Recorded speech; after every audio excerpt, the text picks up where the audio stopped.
Hello, everybody. How are you today? You're here with me and my little cat, Luca.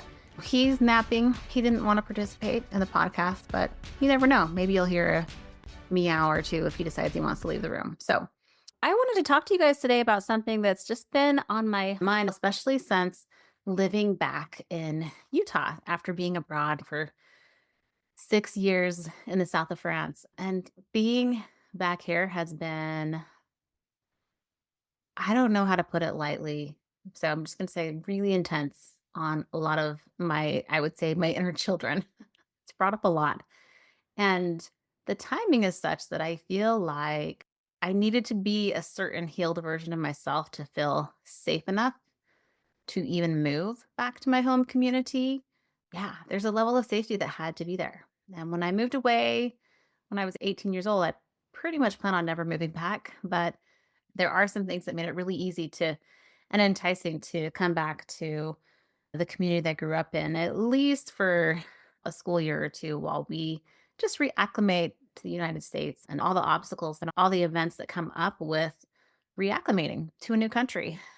And then not just home community, but home neighborhood and all the things, especially being more on the post Mormon side of things and not as a Mormon. So that's been very different as well. Something that has been on my mind through all of this is just this idea of what does it look like to be an activist in a community that's built itself on being very conservative. I'm going to tell you a story about this of a woman in my circles who exemplifies this really well, but just wanted to pose this idea of what if the most impactful activism didn't look like arguing, convincing, confronting, but looked like healing. Okay. Maybe I'll start with this one story. I have this friend that I went to high school with, and she's a freaking gem. And I'm not even sure what I posted specifically on Instagram, but I remember her just sending this message saying, I feel so helpless. Like, how can I make a difference in this community that she currently lives in? Because she also lives in a pretty conservative Utah community. What I expressed to her was some version of like, what if activism doesn't have to look the same for everybody, right? We don't all have to be posting on Instagram. We don't all have to be posting on Facebook and all the different things. What if living into the truest, most grounded version of yourself was the medicine that your community needed?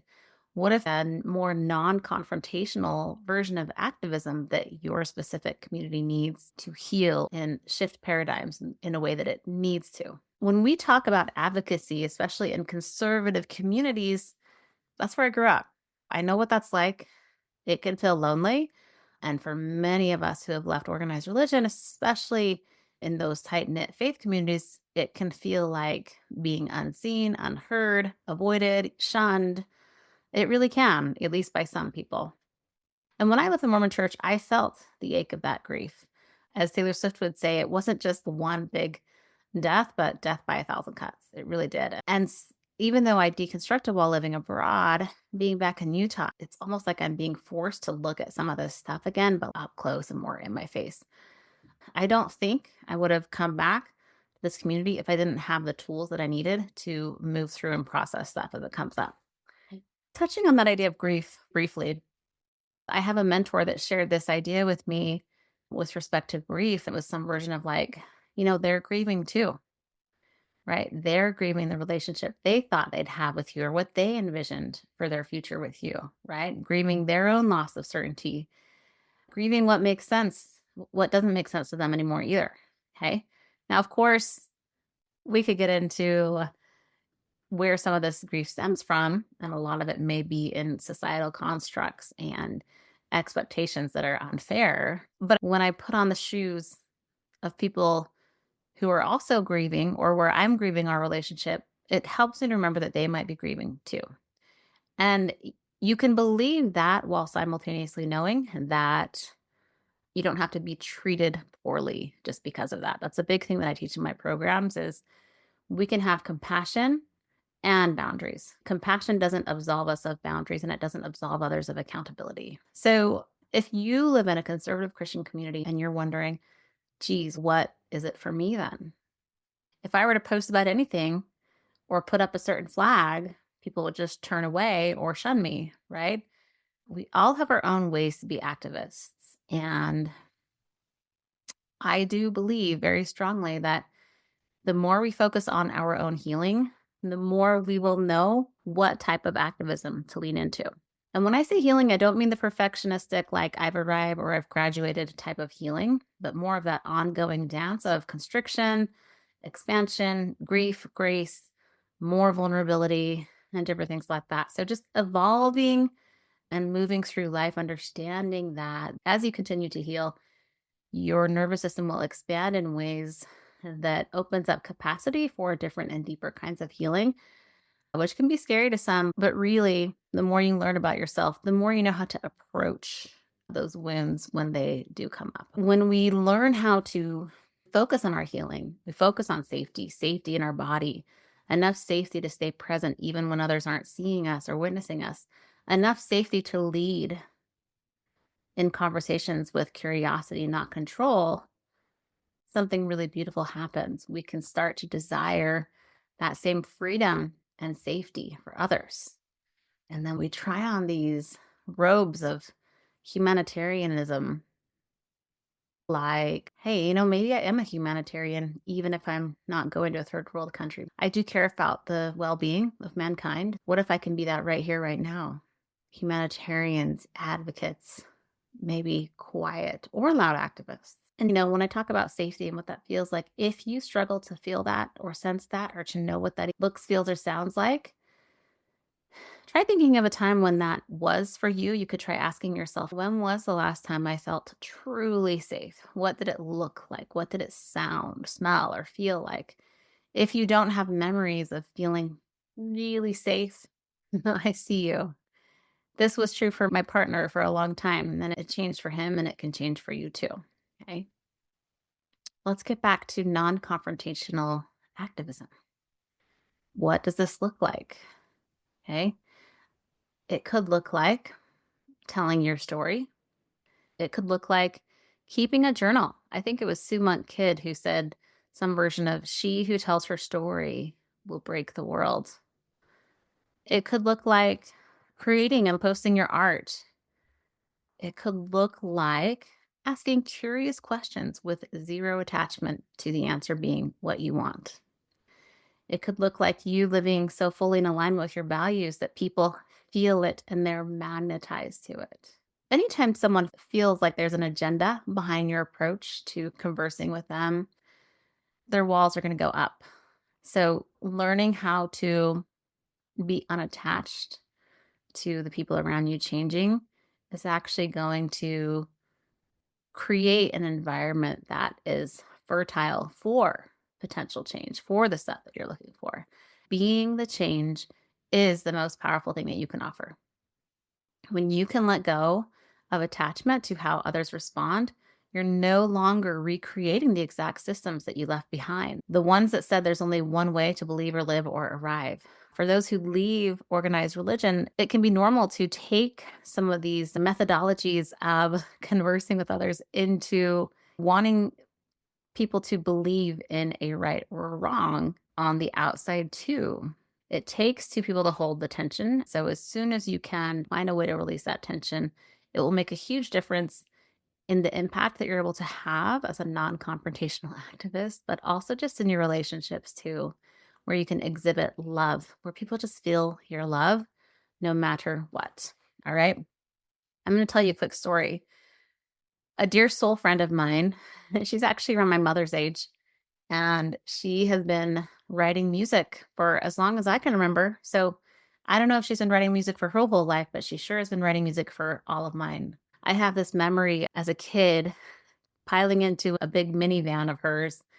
I was probably somewhere between age 7 and 10, and driving down to a recording studio in Bountiful and recording a song with I was with a bunch of other kids and we were the chorus of one of the songs that she created. And it's really fun because that came out on tape, and I'm sure the digital version now is not me when I was a kid, but if you can tell, I just have a lot of positive memories of this woman in my life. Even in high school, I would fall asleep to her CDs at night.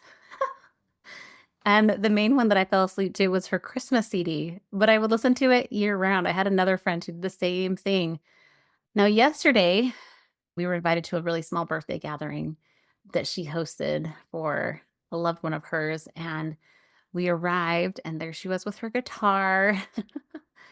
And this time she shared about being a beacon of peace and making sure people knew that her home was a home of peace.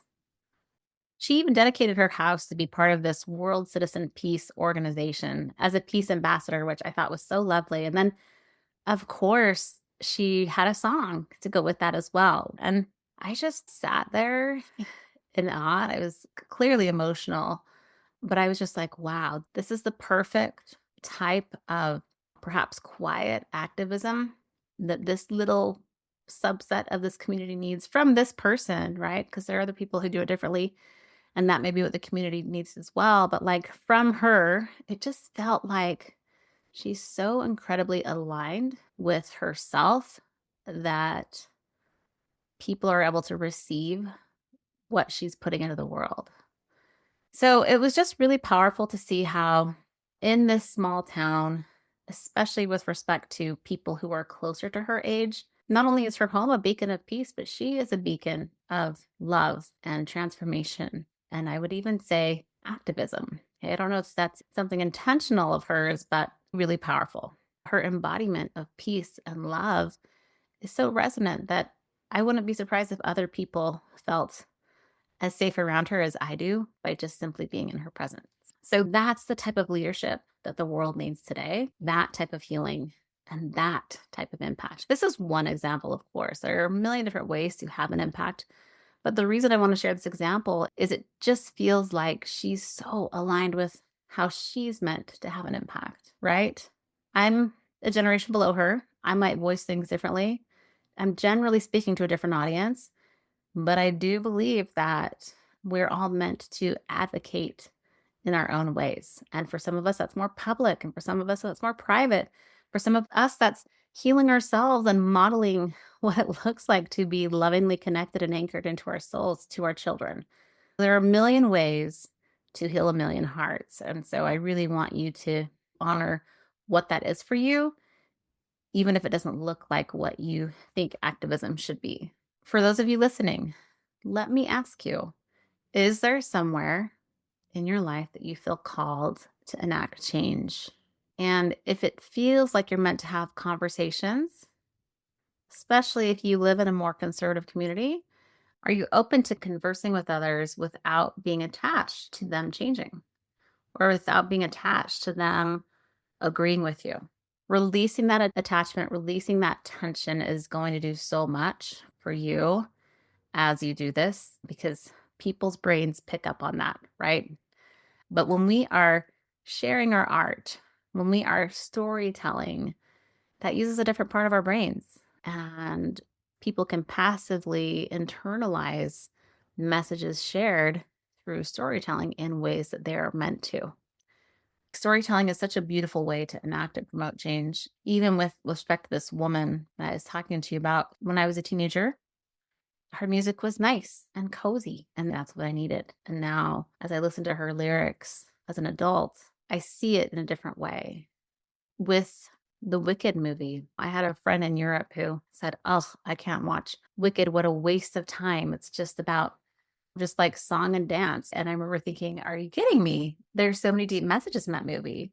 And it got me thinking about how when I was younger, in my early 20s, and I went and watched Wicked, it was more about being entertained. And as I listen to Wicked now, I see all the deeper themes that were always there. But it's amazing when you have a good story, people get what they need out of it in a moment of time that they're in. And maybe when they're open to getting more out of it, they'll get that too. And the thing about storytelling too is it's not confrontational for the most part. It's about telling a story and letting people internalize what they're meant to in their own way. And then as people evolve in their ability to understand and integrate differently, different parts of the same story will stand out to them. So storytelling can be huge. It's a form of meditation. It's one of the earliest forms of meditation.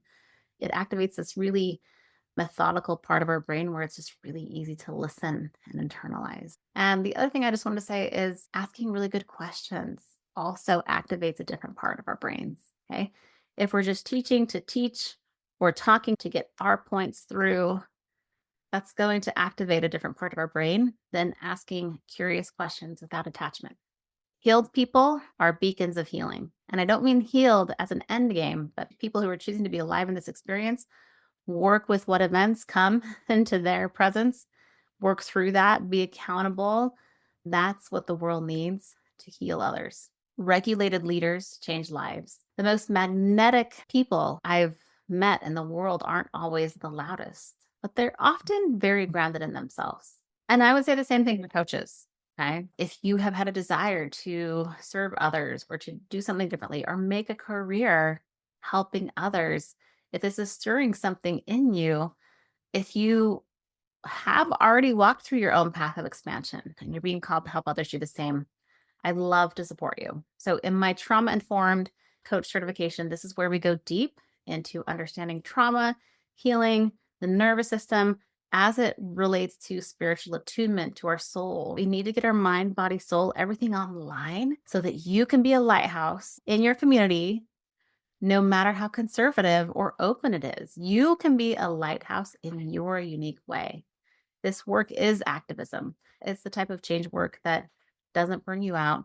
It nourishes you. And if you want to learn more about it, go ahead and check out my show notes to get on my email list to learn more about the program and to get on the wait list. But I just want you to know that if you have a desire to, impact change in your world in some new way, or to do something differently, or to help and serve others, that desire is there because it is possible. Let yourself want from a space of having and know that you being your most healed, evolved, happy version of you will impact the world in so many more ways than you could imagine.